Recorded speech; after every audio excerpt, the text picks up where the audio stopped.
The night market was alive with noise, lights, and cruel laughter. Strange alien creatures filled the hall, their eyes glowing, their voices loud. 100 cages stood in a line, and inside each cage was a being who had lost freedom. Some looked broken, some looked angry, some looked empty. And among them, in a small cage with iron bars, sat a young alien girl. Her skin was pale blue, her hair long and silver, her wrists were chained, her ankles bound, and her eyes looked down. She was called nothing but Pleasure Pet, a title that stripped away her soul. Every day, she was treated as a thing, not a living person. Buyers walked past her cage, laughing, pointing, whispering what they would do if she was there. She sat silent, her back bent, her hope gone. The auction master, a tall alien with 4 arms and sharp teeth, raised his voice. Tonight, rare prize, trained for service, beautiful, obedient. The crowd cheered. Coins and credits clinked in the air. The girl closed her eyes, waiting for another hand, another cage, another master who would use her. But in the far corner, one figure did not cheer. It was a human man, tall, wearing a simple jacket. His eyes did not shine with greed. They carried something else, sadness, pity, and anger. He had seen enough of these markets in his travels. He hated them. But tonight something held his gaze. This girl, broken yet beautiful, silent yet strong. The auction began. Voices shouted prices. Numbers climbed higher. The girl did not move. She did not care anymore who won. Her life was not hers. It was just numbers to others. But then a calm voice cut through the noise. It was the human, his tone steady, not loud but clear. "I will take her." The auction master blinked, surprised at the quiet bid. But gold credits spoke louder than cheers. With a grin, he slammed the table. Sold to the human. Chains rattled as guards dragged the cage forward. The girl lifted her eyes for the first time, expecting cruelty, expecting hunger in his gaze. But what she saw confused her. His eyes were gentle, and instead of victory, she saw sorrow. He knelt before her cage as they unlocked it. His hand rested on the ground. Open, not forcing, not demanding. The girl flinched, waiting for pain. Instead, he whispered, "You are safe now." The words struck her like thunder. No one had ever spoken such words to her. Safe? What did that even mean? She did not know. The crowd laughed, mocking the human. "What a waste of money," one alien jeered. "He will throw her away when he grows bored." Another spat. "Humans are fools, soft and weak." But the man ignored them all. He draped his jacket over her shoulders when she stepped out of the cage. Her thin body shivered, not just from the cold air, but from shock. She followed him because she had no choice, but in her heart something small flickered, something she thought was dead. Curiosity. Why had he not touched her like the others? Why had he not pulled her chain? Why had he covered her with warmth? The word echoed again in her mind. Safe. As they left the market, the laughter behind them faded. The streets outside were dark, rain falling gently. The human walked slowly, making sure she could keep up. He did not drag her. He did not push. He only glanced back to check if she was near. For the first time in her life, she felt more than a thing. She felt seen. And though she did not yet believe in freedom, though she did not dare to trust, a question burned quietly in her chest. Who was this human? And why did he look at her as if she mattered? The answer, she would soon discover, would change everything. The rain fell softly on the silent streets as the human walked with the alien girl beside him. His jacket still covered her thin shoulders, and she held it tightly as if afraid it might vanish. Behind them, the noise of the market grew distant, swallowed by the night. Every step felt strange to her. She was used to cages, not open air. She was used to chains, not freedom of her legs. She was used to orders, not silence. The human did not speak at first. He seemed careful, as if he feared his words might frighten her. His eyes scanned the road ahead, alert for danger, but also kind when they shifted toward her. She noticed this and felt uneasy. No master had ever looked at her with kindness. Kindness was not part of her world. She pulled the jacket closer and lowered her gaze. They reached a small inn, dimly lit by a glowing lantern outside. The human pushed the door open, guiding her inside. The smell of food and fire wrapped around her, warm and strange. The innkeeper looked at them with suspicion. Then at the girl's chains. "Another one," he muttered, shaking his head, but the human's sharp glare silenced him. He paid for a room, added extra credits, and asked for water and food. The innkeeper grumbled but obeyed. Upstairs in the small room, the girl froze. She expected what always came next. A bed, a locked door, a master's demand. Her chest tightened, fear building. She looked at the human, waiting for the moment when his face would change, when kindness would die and hunger would show. But it never came. Instead, he set the food down on the table, placed the water near it, and stepped back. "Eat," he said simply. His voice was calm, not sharp, not commanding, just offering. Her hand shook. She did not move. She thought it was a trick, yet hunger gnawed at her stomach. She had not eaten properly for days. Finally, she crawled forward, picked up a piece of bread, and ate. The taste was plain, but to her it felt like treasure. She drank the water quickly, coughing, and when she looked up, the human was still standing there, watching with quiet concern. After she finished, silence filled the room again. The girl's heart raced, waiting. Her hands clutched the edge of the table. She whispered in a trembling voice, "What do you want from me?" The human frowned, confused. "Nothing," he said. She shook her head, her voice rising in fear. "You paid for me. You owe me now. What do you want me to do?" His answer was soft, steady. "You are not a thing. I do not own you." The words stunned her. Her mind refused to accept them. No one had ever said such words. Her whole life had been chains and commands. How could this human speak as if she was free? She backed away, pressing herself against the wall. "That is a lie," she whispered, her voice cracked with pain. The human sighed and knelt down slowly, keeping distance so she would not feel trapped. "I am not lying," he said. "You are safe here. I will not hurt you." His words sounded like a promise, but promises were meaningless to her. Too many had been broken before. Still, there was something in his tone that pulled at her heart, a steady strength that felt real. When the night grew deeper, he let her take the bed while he sat on the chair. His eyes closed, but his body remained alert, guarding the room. The girl lay under the blanket, her eyes wide open. She could not sleep. The warmth of the bed was strange. The safety of the walls felt unreal, and the man's quiet breathing nearby was the only sound that eased her fear. For hours she stared at the ceiling, whispering to herself, "Why? Why would he buy her and not use her? Why would he give her food instead of chains? Why would he treat her as if she mattered?" Her chest ached with confusion, with fear, and with a tiny spark of something she did not dare name. Hope. And as dawn touched the sky with pale light, the girl realized she had survived her first night without pain.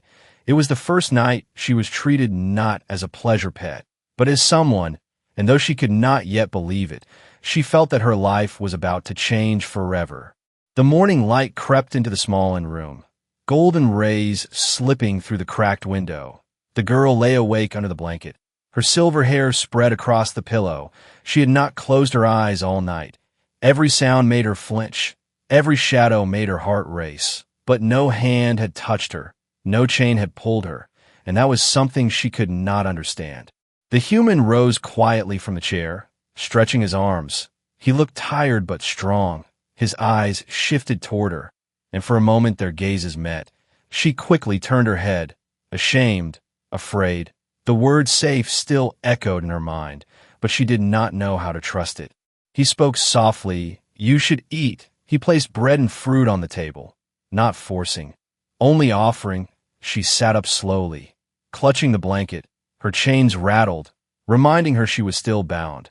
She moved forward with small steps, as if expecting a blow, but none came. She ate quietly, her hands trembling, and he simply watched with patience. After she finished, silence filled the room again. The human leaned back, his eyes thoughtful. Then he asked, "What is your name?" The girl froze, her lips parted, but no words came. Her mind spun with confusion. No one had ever asked her that before. No one had cared. She whispered in a broken voice, "I do not have one." Her eyes lowered, her chest tight with shame. "They never gave me one. I was only called pet, or thing, or property." The words tasted bitter, and her body shook. The human's expression darkened with anger, not at her, but at the cruelty she had suffered. He stood, walked slowly toward the window, and stared outside. His voice was calm but heavy. No one should live without a name. He turned back to her, his eyes steady. Then I will give you one. The girl's breath caught. Her heart thudded painfully. Give me, she stammered, a name. The idea was strange, impossible, terrifying, yet his tone was sure. Yes, he said, a name is not a chain. It is a gift. It means you are someone. He thought for a long moment, then spoke. Leora. His voice carried warmth. It means light, because even in chains, you kept your spirit. Even if hidden, you deserve to shine again. The girl stared at him. Her silver hair fell around her face, her blue skin glowing faintly in the morning sun. She repeated the word softly. Leora. It felt strange on her tongue, but also powerful, like a door opening inside her heart. For the first time, she was not pet, not thing, not object. She was Leora. Tears blurred her vision. Her body shook. She pressed her hands against her chest, as if holding the new name inside. Leora, she whispered again, louder this time, and something inside her broke, but not in pain, in freedom. The human stepped closer but kept his distance. Letting her feel the moment, he smiled faintly. Yes, Leora. Her eyes lifted to his, and for the first time, she saw no shadow of cruelty there, only truth. The rest of the day passed quietly. They left the inn, walking through busy streets filled with merchants and travelers. The human bought supplies, food, and clothing. He even purchased a small blade, though not for her harm, but for her protection. She watched him with silent wonder, confused by every action. Every step beside him felt unreal. As night fell, they reached a small forest beyond the city. The stars lit the sky, and they camped near a fire. The girl sat close to the flames, her thin hands stretched toward the warmth. The human sat across from her, sharpening the blade slowly. His eyes kept glancing toward her, not with demand but with quiet care. She touched the firelight with her fingers and whispered her new name again. Leora. Her lips trembled, but her heart felt stronger. The human looked up, nodded once, and repeated it. Leora. His voice gave it weight, as if sealing it into the universe. For the first time in her life, the alien girl did not feel invisible. She felt real. She felt seen. And though fear still lingered, though her past still haunted her, a new seed had been planted, a seed of identity, of hope, of belonging. And as she fell asleep under the stars, clutching the jacket he had given her, she whispered one last time, not in despair but in wonder, I am Leora. The forest was quiet. Only the crackle of fire and the whisper of night winds filled the air. Leora sat close to the flames, her knees drawn to her chest. Her new name still echoed in her mind, warming her even more than the fire. But the weight of her past pressed down heavy. Her heart feared that everything could be taken again. The human sat across from her, his face lit by the glow. He sharpened his blade, his hands steady, his eyes lifted often to check on her, never lingering too long, always gentle. Leora studied him in secret, trying to understand what kind of man buys a slave and does not use her, what kind of man give a name instead of a chain. The next day, they walked deeper into the woods. Birds called above, and strange creatures watched from the trees. Leora stayed close, her steps light, still unsure if danger would strike. Every crack of a branch made her flinch. Every sudden sound made her heart leap. The human noticed but said nothing. He only slowed his pace so she could keep up. At a stream, he stopped to drink. He filled a small cup and handed it to her. She hesitated, remembering times when gifts had been traps, when kindness had turned to cruelty. Her hand shook, but his eyes held no trick, no hunger. She drank, and the water was clean, pure, safe. Later, they reached a small village on the edge of the forest. The people stared when they saw her. Whispers followed. A pleasure pet, someone spat. Humans are strange. Another muttered. Shame burned her skin. Her chains rattled, and she pulled the jacket tighter. But the human walked beside her, tall and unshaken. His glare silenced the cruel voices. In the market, he bought bread and herbs. He paid fairly, his tone calm but firm. When a merchant laughed and said, Why waste coin on a pet? Throw her away and buy another. The human's voice cut sharp. She is not a pet. She is Leora. The merchant scoffed but looked away. Leora's heart trembled for the first time. Someone defended her, not as property, but as a person. That night, they rested in a barn offered by a kind old farmer. Straw on the floor, warm air from the animals. Leora sat in the corner, her mind storming. She whispered, "Why do you do this?" The human paused, folding his coat. "Because no one should live in chains," she shook her head. "But I am nothing. I am broken." His reply was steady. "You are not nothing. You are Leora." Her eyes filled with tears. She wanted to believe, but fear clawed inside her. "What if you change? What if tomorrow you treat me like the others?" The human leaned forward, his voice low. "Then I would not be human." His words struck deep. She turned away, her shoulders trembling. She could not trust fully yet, but something inside her wanted to. Days passed as they traveled together. He taught her small things, how to light a fire, how to tell safe plants from poison. He never forced, only showed, letting her try. When she failed, he did not strike. He only guided, patience in every motion. These small acts shook her more than cruelty ever had, because kindness was harder to believe. One evening, as stars spread across the sky, Leora sat beside him near the fire. Silence stretched long. Finally she whispered, "Why me?" The human looked at her, his gaze steady. "Because you deserve a life, not chains." His words made her chest ache. For the first time, she felt the walls inside her begin to crack. Still, trust was not simple.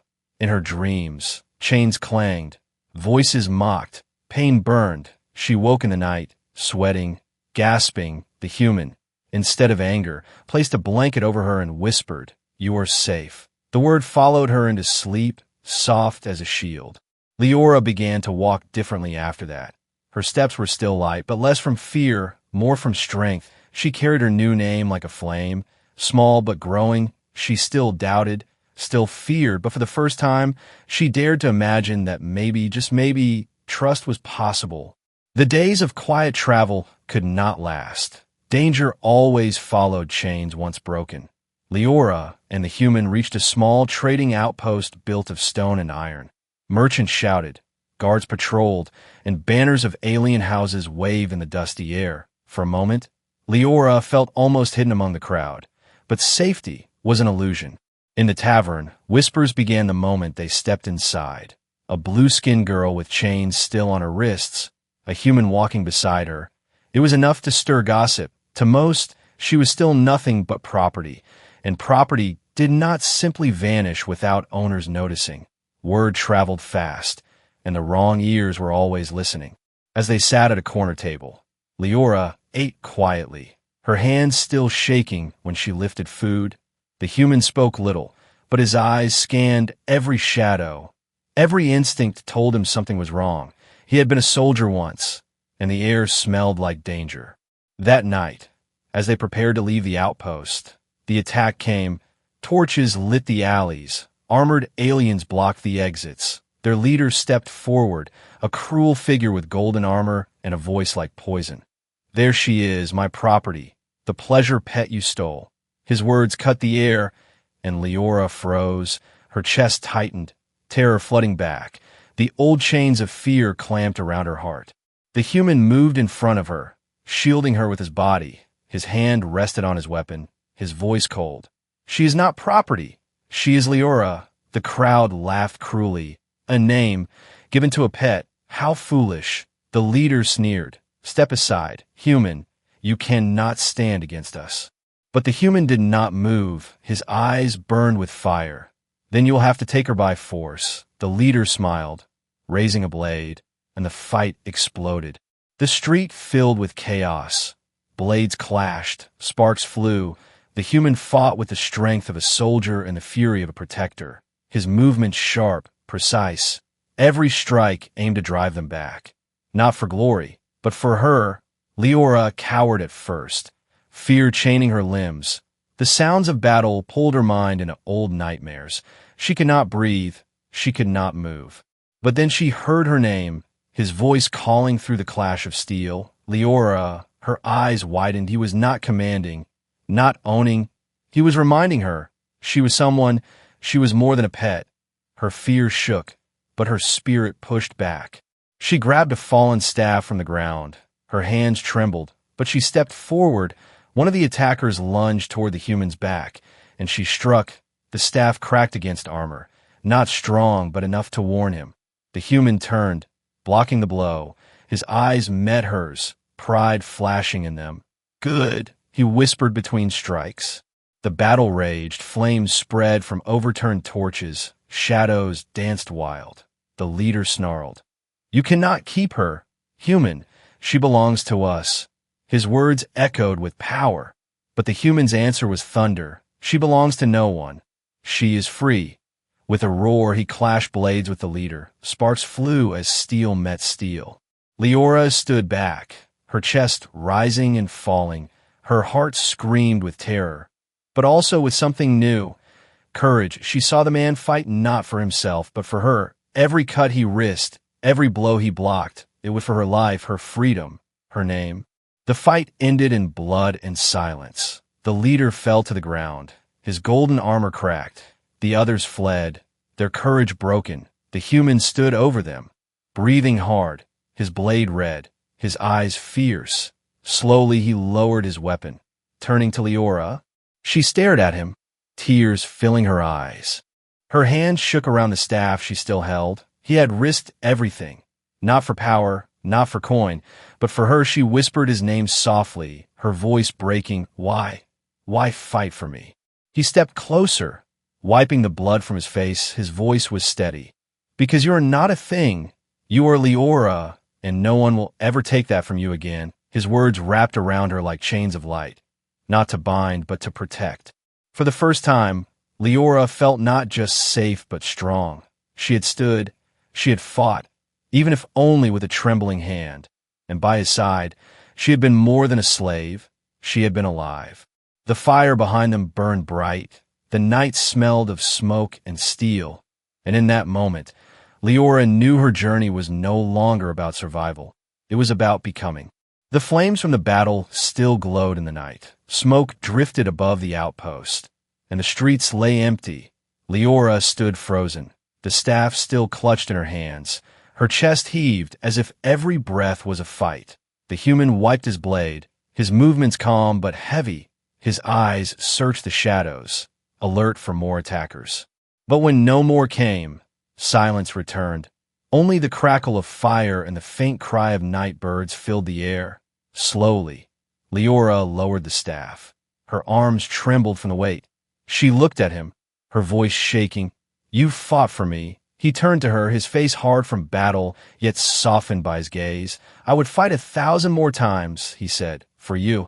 The words struck her deeper than any chain ever had.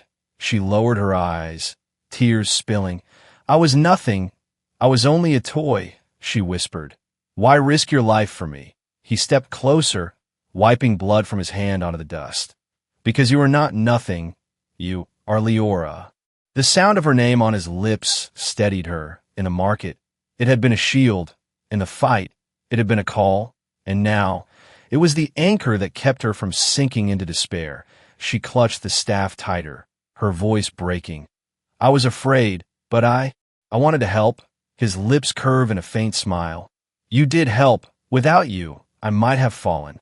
For a long time, they stood in silence. Two figures in the ruins of fire and shadow. One human scarred by battles past. One alien girl scarred by chains. Yet both had stood, both had fought, both still breathed. They moved away from the outpost before dawn, traveling into the wild hills. The human walked ahead, scanning the horizon. Leora followed, her steps heavier but steadier.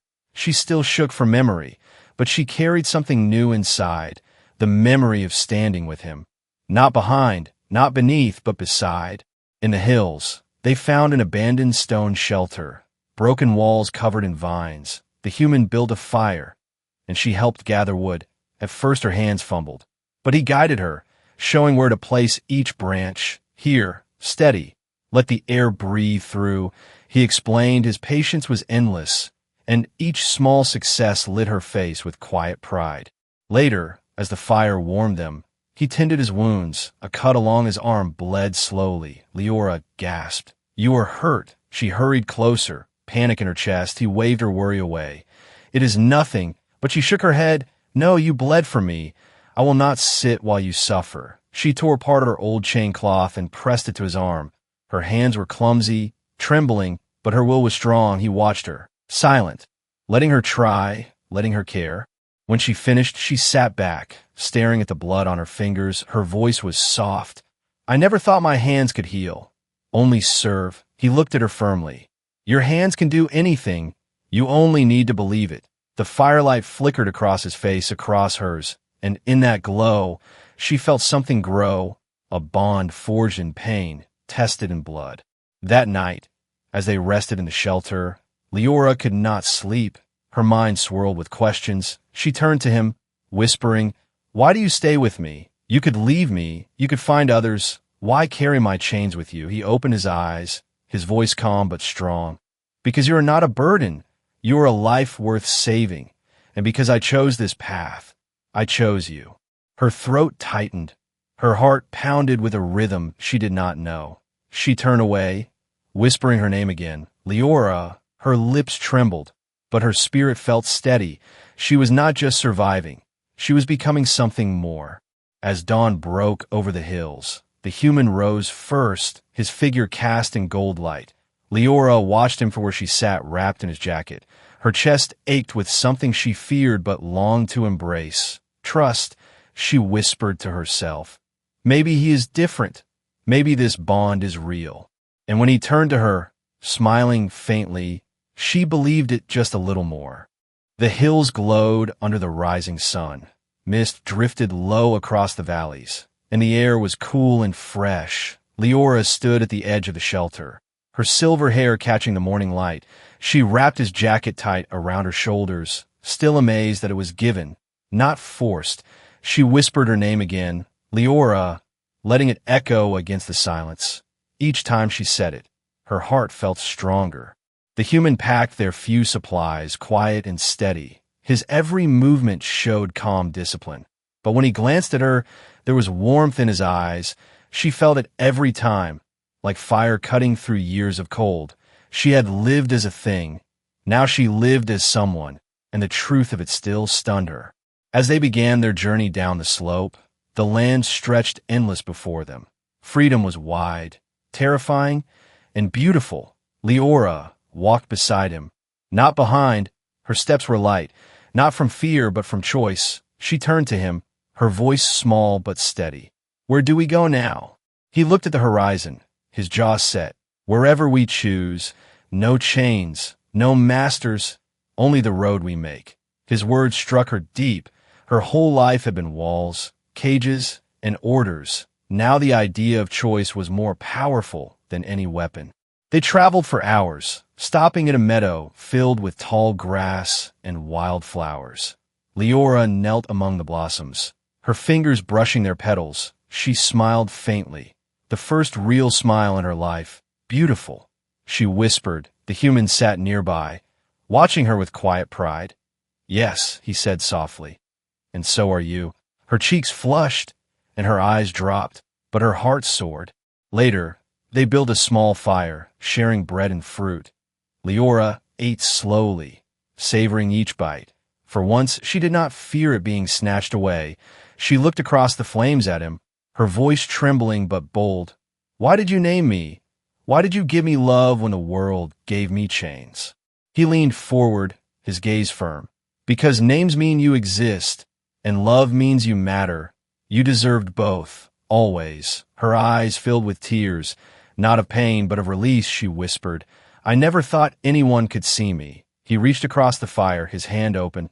I see you, Leora, and I always will. Her hand shook as she placed it in his. The touch was gentle, steady. Unlike every hand before, she felt safe, truly safe, not just in body but in soul. Her tears fell, but this time they washed away fear, not hope. She whispered, You gave me life, you gave me freedom. His answer was soft but strong. No, you took it, you chose to live. I only help you see it. That night, under a sky full of stars, they sat close, silence stretched, but it was warm. Leora leaned against him, her head resting lightly on his shoulder. She closed her eyes, breathing steady. For the first time, sleep came without nightmares. No chains in her dreams, only light. At dawn, the world seemed new. The human rose first, scanning the horizon as always. Leora stepped beside him, her silver hair glowing in the sun. She spoke without fear. "I am not a pet. I am not property. I am Leora." He smiled, pride clear in his eyes. "Yes, you are, and you are free." She turned toward him, her chest full of courage. Her voice broke, but carried truth. "And you gave me love. I never knew it before, but now I do." He looked at her, his expression soft. "And I will give it for as long as I live." The moment stretched like eternity. A bond forged through chains, fire, and blood had become unbreakable. No master, no army, no shadow could take it away.